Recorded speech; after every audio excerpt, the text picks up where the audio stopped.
Agent Aircom, bonjour.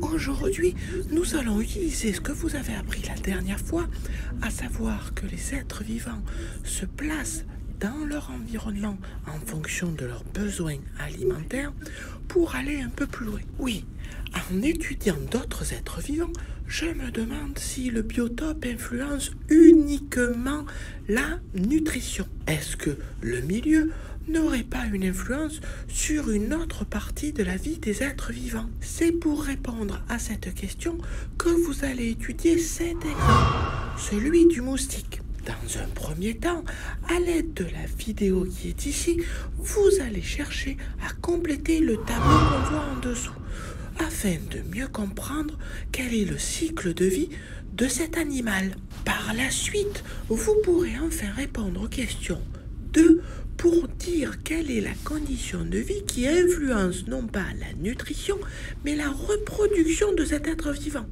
D'ailleurs, pour aller plus loin, vous utiliserez le cycle de vie qui est ici pour répondre à la question numéro 3.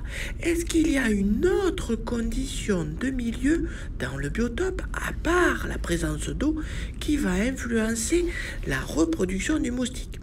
Si jamais vous ne trouvez pas, regardez bien entre l'étape 3 et 4, entre la larve et la lymphe, cela pourra vous aider à répondre. Et enfin, la dernière vidéo me permettra de comprendre s'il n'y a que le biotope qui agit. Oui, parce que j'ai l'impression que les êtres humains ont eux aussi une influence sur la reproduction des autres êtres vivants. J'espère que l'étude de ce document est assez claire pour vous et que vous pourrez apporter des informations qui me permettront de compléter mes bases de données. Mais surtout, si vous avez besoin, n'hésitez pas à faire appel à votre agent de liaison.